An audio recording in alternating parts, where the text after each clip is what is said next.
Setelah berhasil menyelamatkan anak-anak dan mendapat bantuan dari Putri Master Wen, kini cerita Chen Ping'an mendekati akhir musim pertamanya. Tuan yang berbicara serius kepada Master Wen. Ia berkata, jika benar Chen Ping'an adalah pilihan Qi Jingchun, maka kemungkinan besar dia sudah dijadikan bidah dalam permainan kematian yang besar. Sebelum pergi, Qi Jingchun memang sempat datang padanya dan menyampaikan pesan terakhir untuk Chen Ping'an. Tuan yang bertanya, menurutmu, apa yang ia katakan kepada Chen Ping'an? Master Wen menjawab, aku tak bisa menebaknya. Tuan yang pun berkata, seorang pria terhormat bisa dikelabui oleh kebenaran.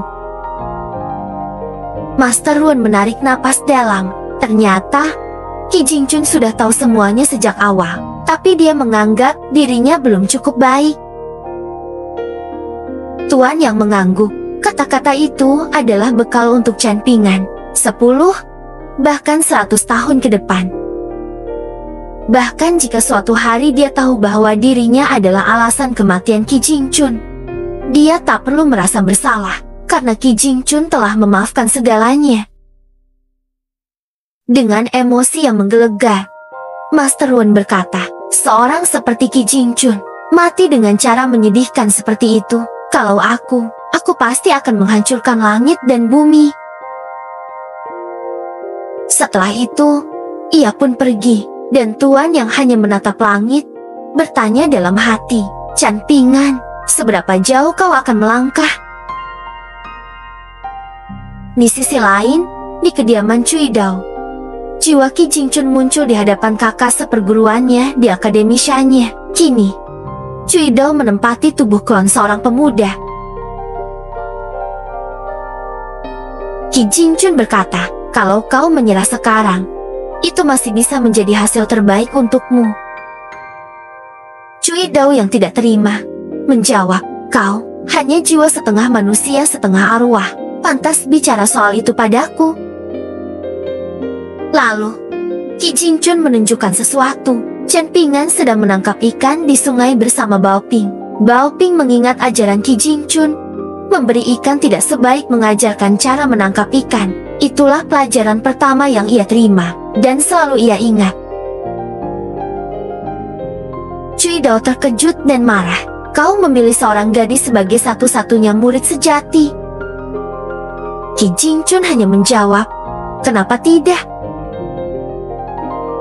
Qi Jingchun menunjukkan jepit rambut yang dulu diberikan pada Chen Ping'an. Cui Dao sadar, itu milik guru mereka. Qi Jingchun bahkan sudah mewakili sang guru, dan memilih Chen Ping'an. Qi Jingchun berkata, selama bertahun-tahun, kau berusaha melepaskan diri dari garis keturunan guru, tapi akhirnya, kau tetap terjebak oleh Chen Ping'an. Chen Ping'an bukan muridku. Apalagi bidakmu, dia akan menjadikan dunia sebagai papan caturnya sendiri. Jika kau berani menghalanginya lagi, aku akan menjadikanmu manusia biasa. Setelah itu, jiwa Qi Jingchun pun menghilang.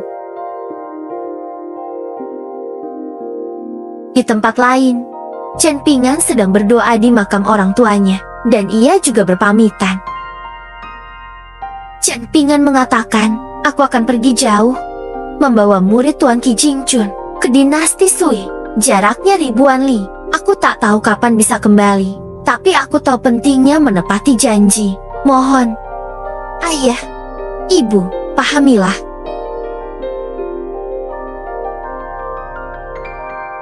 Sementara itu, Tuan yang berbicara pada pedang tua di jembatan penghubung. 8.000 tahun telah berlalu. Tak ada satupun pahlawan yang menarik perhatianmu, bahkan Ma Kusuan pun tak layak. Siapa yang kau pilih? Roh pedang hanya menatap dari kejauhan. Dia berkata, aku telah melihat banyak pemuda penuh semangat berubah menjadi lelaki tua yang layu.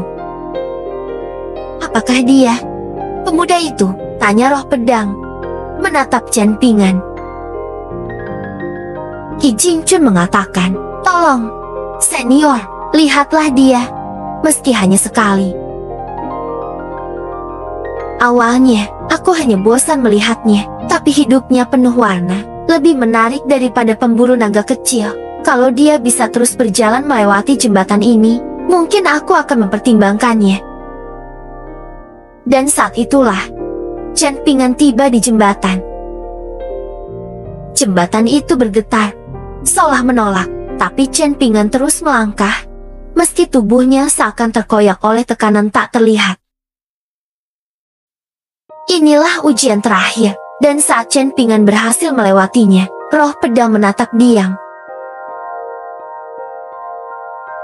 Qi Jingchun yang menyaksikan dari sisi roh tersenyum lega. Dalam ilusi, Chen Pingan akhirnya bertemu dengan roh pedang.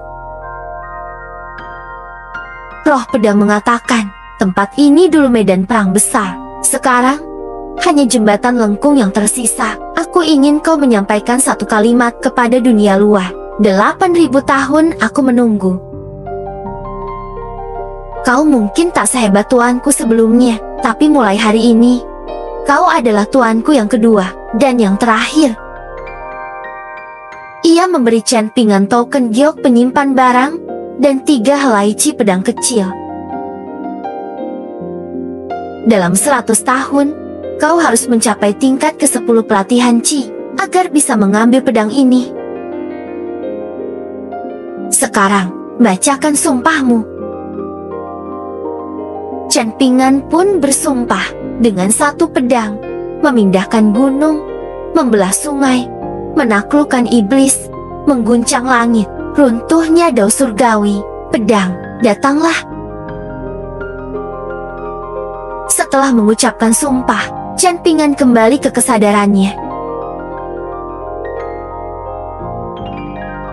Sementara itu, Cui Dao yang merasakan hal ini langsung kesakitan. Pedang tua itu bahkan tak melirik Makusuan, tapi memilih Chen Pingan. Tubuhnya kesakitan, ia meminta tolong pada tubuh aslinya. Sang lelaki tua segera meredam kekacauan dan memutus koneksi. Mulai sekarang, dunia ini punya 2 Cui Cheng, entah ini berkah atau bencana. Di tempat lain, Chen Pingan dan Bao Ping siap berangkat ke akademi Shanya. Mereka berpamitan pada Putri Master Ruan. Saat mereka berjalan menyusuri sungai, jiwa Qi Jingchun diam-diam menemani mereka, lalu menyematkan jepit rambut ke rambut Chen Pingan. Chen Pingan tak melihatnya, tapi Qi Jingchun tersenyum bahagia. Karena mulai detik itu, perjalanan panjang Chen Pingan benar-benar dimulai.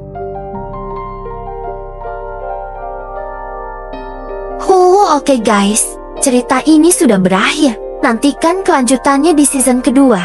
Jangan lupa like dan subscribe agar tidak ketinggalan.